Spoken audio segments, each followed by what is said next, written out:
यामध्ये शेकडो लोक आहेत ना. आता 9चा टप्पा आहे, 9, 9, 10, 10, 20, 20चे टप्पे आता टप्प्याटप्प्याने एका टाकतील आणि जरांगे पाटलांचा नंबर शेवटला लागेल ना. कारण की आता जरांगेंचे जे साईडचे सगळ्या बगला आहेत त्या काढून घेण्याचं काम सुरू आहे सरकारचं.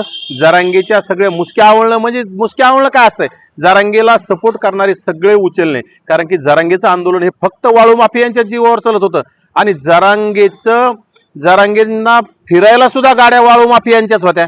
कारण की तुम्हाला सगळं जर पाहिलं, तपासात जर केलं आणि जरांगेचा जर CDR तपासला तर जरांगेचं सगळं बोलणं वाळू माफियांशी झालेलं आहे. त्यामुळं जरांगेचे सगळे CDR सुद्धा सरकार तपासणार आहे आणि नक्कीच सरकारने सगळं तपासलं पाहिजे. कारण की जर राज्य शांत ठेवायचं असेल, राज्यात जातीवाद जर पुन्हा उपाडून आणायचा नसेल, राज्यातील मराठा असेल, बहुजन एकत्र जर नांदवायचे असतील तर जरांगे सारख्या 42 माणसाला जेलमध्ये टाकल्याशिवाय सरकारला पर्याय नाही. आणि जर संविधानिक पदावर बसणाऱ्या लोकांवर जर आरेरावीची भाषा होत असेल, जिल्ह्याच्या जिल्हाधिकाऱ्यावर जर आरेरावीची भाषा होत असेल आणि महसूल प्रशासनाच्या लोकांवर जर हल्ले होत असतील तर त्या हल्ल्यामागे सुद्धा माझं मत आहे जरांगेची झुंडशाहीचे लोकच आहेत, ज्यांना कुठतरी दबाव टाकून सगळ्या गोष्टी करायची सवय लागलेली आहे आणि कुठतरी जरांगेच्या लोकांना कुठतरी स्वतःची दहशत दाखवण्याचा तो प्रयत्न आहे. त्यामधूनच हा महसूल प्रशासनाच्या अधिकाऱ्यावर झालेला हल्ला सुद्धा त्यामधून असो, त्याची सुद्धा CDR तपासून चौकशी केली पाहिजे आणि जरांगेच्या मुसक्या वळल्या पाहिजे. येत्या 15 फेब्रुवारी पासून साखळी उपोषण सुरू होणार. आता काय करत नाही, उपोषण करत नाही. साखळी उपोषण कुठं उपोषण असतं?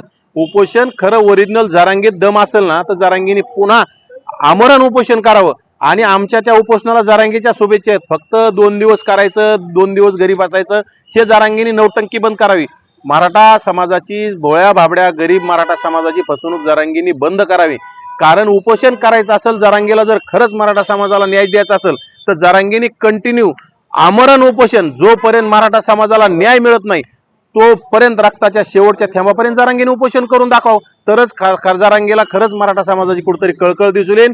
नाही तर कुठतरी जरांगेचं आंदोलन स्वतःचे सहकारी, स्वतःच्या मेवण्याला वाचवण्यासाठी केलेलं जे प्रयोग असतात, मागच्या उपोषणात मेवण्याला वाचवण्यासाठीच केलेला प्रयोग आहे. आणि येणाऱ्या काळात जरी त्यांनी साखळी उपोषण केलं ना तर त्यांची जी गुंड प्रवृत्तीचे सहकारी यांना वाचवण्यासाठी केलेला प्रयत्न असेल, परंतु त्याच्यामध्ये काय होणार नाही.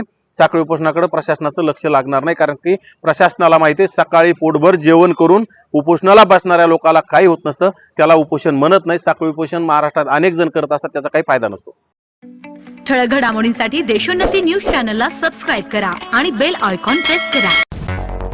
मुंबई, पुणे, नागपूर, मराठवाडा असो का विदर्भ, राजकीय, सामाजिक, शैक्षणिक क्षेत्र असो का क्रीडा, सर्वच घडामोडीचे विश्लेषण पाहायला विसरू नका.